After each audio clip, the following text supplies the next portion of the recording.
नमस्कार साथियों, आज हम बात करेंगे ब्रह्म मुहूर्त और 21 दिवसीय ध्यान विधि के बारे में। यह एक ऐसी ध्यान विधि है जिसका यदि आप मात्र 21 दिनों तक लगातार अभ्यास करते हैं तो आपकी कोई भी मनोवांछित मनोकामना, इच्छा या प्रार्थना पूरी हो जाती है। क्योंकि आपको इस ध्यान विधि का अभ्यास ब्रह्म मुहूर्त में करना है, इसीलिए सबसे पहले हम ब्रह्म मुहूर्त के विषय पर विस्तार से चर्चा करेंगे और फिर ध्यान विधि के बारे में बात करेंगे। ब्रह्म मुहूर्त प्रातःकाल के उस विशेष 1 घंटा 36 मिनट के समय को कहते हैं जो सुबह 4:20 से लेकर 6 बजे तक रहता है। लेकिन इस विषय में कुछ और भी मान्यताएं हैं। अगर हम प्राचीन ग्रंथों का अध्ययन करें तो उनके अनुसार रात्रि को 4 कालों में विभाजित किया गया है, जिसमें पहला काल है रुद्रकाल। रुद्रकाल शाम 6 बजे से लेकर रात्रि 9 बजे तक प्रभावी रहता है। उसके बाद दूसरा काल है राक्षस काल, रात्रि 9 बजे से लेकर 12 बजे तक प्रभावी रहता है। फिर उसके बाद तीसरा काल है गंधर्व काल। गंधर्व काल रात्रि 12 बजे से लेकर भोर के 3 बजे तक प्रभावी रहता है। और फिर आता है चौथा काल, यानी कि जिसे अंतिम प्रहर भी कहा जाता है, वह है मनोहर काल। मनोहर काल भोर के 3 बजे से लेकर सुबह के 6 बजे तक प्रभावी रहता है। ब्रह्म मुहूर्त के समय की जो मान्यताएं हैं वह मनोहर काल यानी कि 3 से 6 बजे के बीच में ही पड़ती है।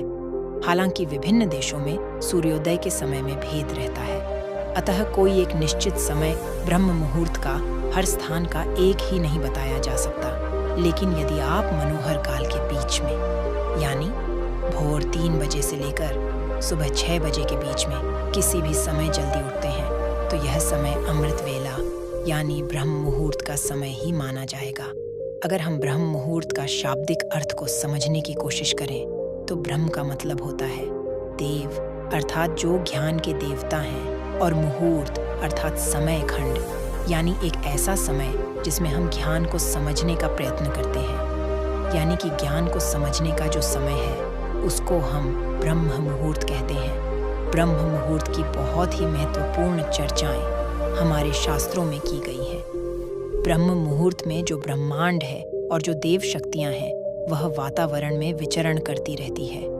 अगर आपकी नींद इस समय के दौरान अचानक खुल जाती है तो इसका मतलब शुभ ऊर्जाएं आपसे संपर्क करना चाहती हैं। इसलिए जब आप इस समय में उठकर ध्यान जैसी शुभ क्रियाएं करेंगे तो आपको बहुत जल्दी उन ऊर्जाओं से संपर्क स्थापित होना शुरू हो जाए। इसी प्रकार सभी धर्म के जो देवालय है, वह चाहे मंदिर हो, गुरुद्वारा हो या फिर जितने भी पूजा स्थल है, वह सब ब्रह्म मुहूर्त में ही खोले जाते हैं। क्योंकि यही वह समय है जब सारी नकारात्मक शक्तियां सो जाती हैं और सकारात्मक शक्तियां जागृत होती हैं। इस समय बहने वाली वायु को अमृत वायु कहा जाता है, क्योंकि सारा प्रदूषण और सारी दूषित वायु समाप्त होकर वातावरण में ऑक्सीजन के रूप में व्याप्त रहती है। और रात के समय ओस पड़ने के कारण इस समय वायुमंडल दिन की अपेक्षा काफी शीतल रहता है और मनोहर रहता है। इस समय वातावरण बिल्कुल शांत होता है और इस समय सोकर उठने के कारण हमारी मस्तिष्क की सभी क्रियाएं भी बिल्कुल शांत होती हैं। इसलिए यदि आप इस समय अपनी स्टडी करते हैं, पढ़ाई करते हैं, कोई प्लानिंग करते हैं या इंटर रिस्पेक्ट करते हैं या ध्यान करते हैं तो उसमें आपको बहुत लाभ मिलता है। आपने वह कहावत तो सुनी ही होगी कि जल्दी सोना और जल्दी उठना सफलता की प्रथम सीढ़ी है। इसलिए यदि आप भी सफल होना चाहते हैं तो ब्रह्म मुहूर्त में उठना शुरू करें। इससे आपको बहुत सफलता मिलेंगे। एक्चुअली प्राचीन काल में इलेक्ट्रिसिटी नहीं होती थी, इसलिए लाइट नहीं रहने पर लोग सूर्यास्त के बाद सो जाते थे और सूर्योदय से पूर्व यानी ब्रह्म मुहूर्त में ही उठ जाया करते थे। ये प्रकृति के साथ चलने की उनकी एक पद्धति थी। अतः जो भी व्यक्ति प्रकृति के साथ संतुलन बनाकर चलता है वह हमेशा स्वस्थ ही रहता है। और यह भी देखा गया है कि जो लोग प्रातःकाल जल्दी उठते हैं वह बिल्कुल स्वस्थ रहते हैं। और अक्सर वह लोग जो नाइट शिफ्ट में काम करते हैं उनको स्वास्थ्य संबंधी समस्याएं आने लगती हैं। कहने का तात्पर्य यह है कि अगर आप प्रकृति के साथ मेलजोल बनाकर चलते हैं तभी हम स्वस्थ रहते हैं। लेकिन अगर हम प्रकृति के खिलाफ चलना शुरू हो जाए तो हमें शारीरिक रूप और मानसिक रूप से समस्याएं आनी शुरू हो जाती हैं। साथियों, अब तक आप समझ चुके होंगे कि ब्रह्म मुहूर्त क्या है और इसका महत्व क्या है। अब हम बात करते हैं 21 दिवसीय ध्यान विधि के बारे में। सबको मालूम है कि प्रातःकाल का समय ध्यान के लिए सर्वश्रेष्ठ समय होता है, इसलिए आज हम एक ऐसी ध्यान विधि की बात करेंगे जो विशेषकर ब्रह्म मुहूर्त में ही की जाती है। यदि आप इस विधि को निरंतर 21 दिनों तक केवल 10 मिनट की अवधि तक हर रोज इसका अभ्यास करते हैं तो इन 21 दिनों के भीतर ही आपको इस विधि का रिजल्ट मिलने लग जाएगा। यह विधि विशेष रूप से आपकी कोई इच्छा, कोई मनोकामना अथवा आपकी कोई प्रार्थना जिसको आप पूरा करना चाहते हैं उसके लिए है। इससे पहले कि हम इस विधि पर पूरी बात करें, थोड़ी सावधानी रखनी जरूरी है। जैसे कि ऐसे लोग जिनको हृदय से संबंधित कोई कष्ट है, हृदय से संबंधित कोई बीमारी है, या जिनको रक्तचाप की समस्या, ब्लड प्रेशर की समस्या रहती है, वह इस विधि का अभ्यास न करें, इसलिए क्योंकि इस विधि के अंदर हमें सांस को रोक कर रखना पड़ता है। यही कारण है कि हृदय रोगी और रक्तचाप के मरीज इस विधि को बिल्कुल ना करें। अब कैसे इसको करना है, चलिए जानते हैं। ये एक बहुत ही चमत्कारिक विधि है और बहुत जल्दी अपना रिजल्ट देती है।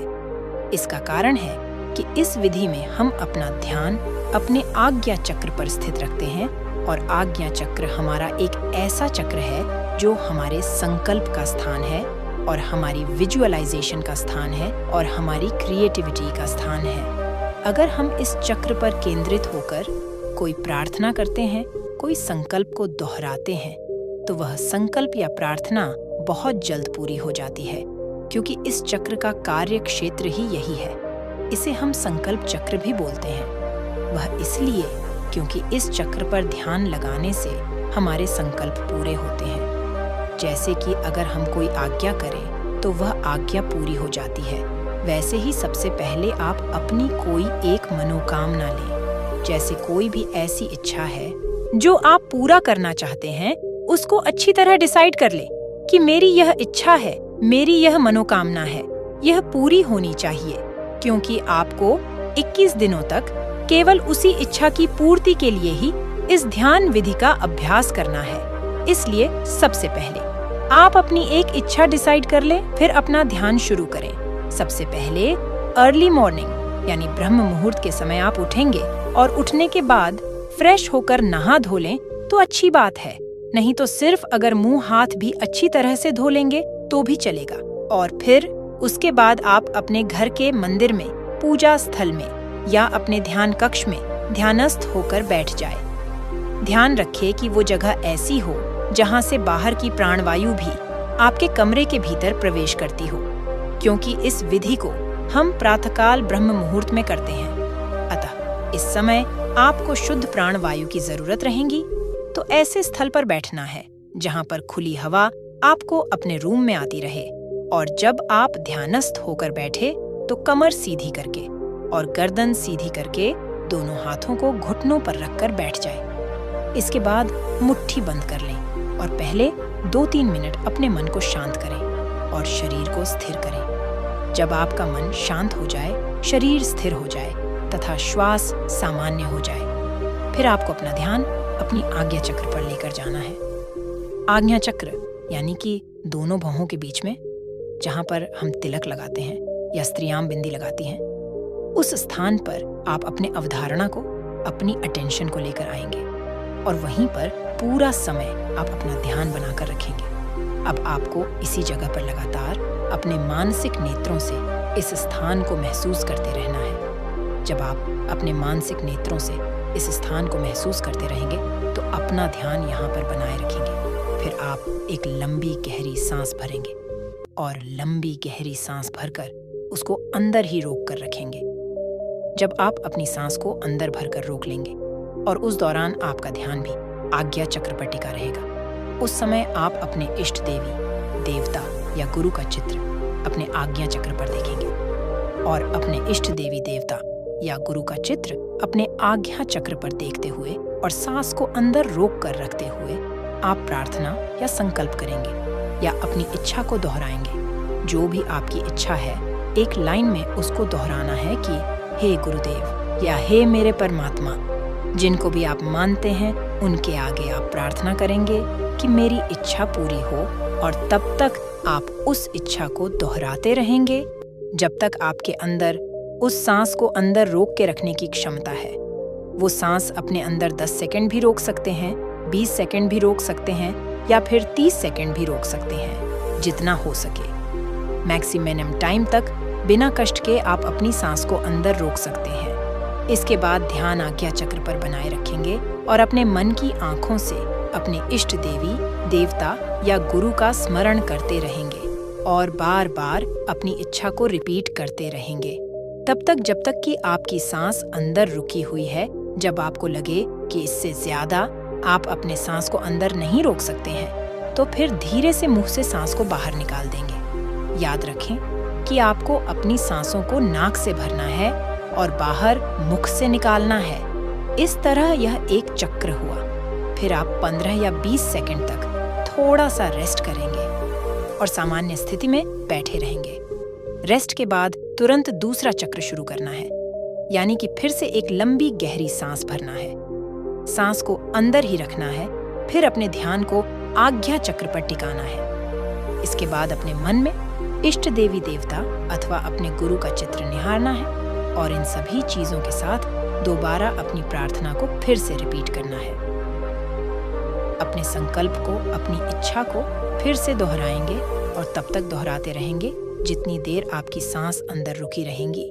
और जब आपको लगे कि इससे ज्यादा आप सांस को नहीं रोक सकते, तो सांस को मुंह से बाहर निकाल दें और फिर कुछ सेकंड तक रेस्ट करें। इस तरह ये 2 चक्र हुआ।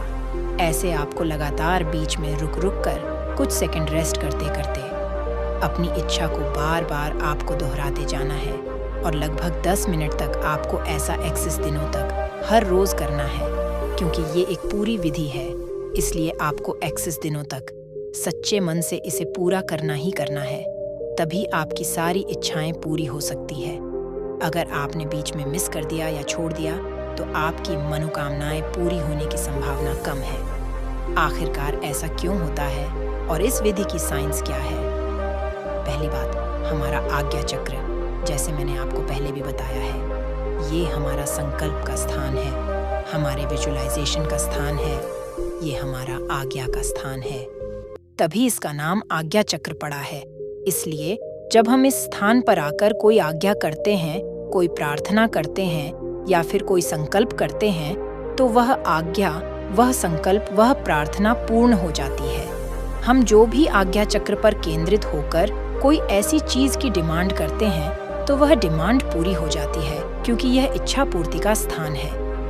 और दूसरी बात, जब हम इस प्रकार से सांस को अंदर रोकते हैं, तो क्या होता है, इससे हमारी पूरी बॉडी में एक इमरजेंसी की सिचुएशन आ जाती है।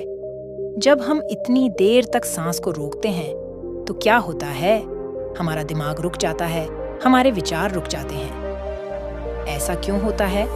ऐसा इसलिए होता है क्योंकि अब आपके पास लग्जरी नहीं है आराम से विचार करने की। अब एक आपातकालीन स्थिति है। ऐसी स्थिति में आप विचार नहीं कर पाएंगे। इसलिए जब आप अपना सारा ध्यान अगर किसी एक चीज को चुनकर लगाएंगे, तो उसी स्थान पर आपका ध्यान लगा रहेगा, यानी कि आपका मन पहले से ज्यादा एकाग्र हो जाएगा। तो जब आप सांस को भरकर रोकते हैं, तो यह दूसरी महत्वपूर्ण चीज है। और तीसरी बात यह है कि जब आप इस प्रकार एकाग्र हो जाते हैं और बार बार अपनी मनोकामना को रिपीट करते हैं, तो क्या होता है, इससे धीरे धीरे आपकी वह इच्छा आपके चेतन मन से अवचेतन मन में चली जाती है। यानी वह इच्छा 1 दिन बाद, 2 दिन बाद या 3 दिन बाद, जो विचार आप बार बार दोहरा रहे हैं, वह आपके अवचेतन मन में जाना शुरू हो जाता है, जो हमारे मन का गहरा तल है। और अगर आप किसी विचार को अपने अवचेतन मन में, यानी कि अपने सबकॉन्शियस माइंड में उतार देते हैं, तो लॉ ऑफ अट्रैक्शन के अनुसार वह इच्छा आपकी पूरी हो जाती है। यही इसकी साइंस है। इसमें तीनों चीजें विशेष रूप से कार्य करती है। पहला, आज्ञा चक्र, क्योंकि यह आज्ञा का स्थान है, इसलिए हमारी आज्ञा को पूरी करता है।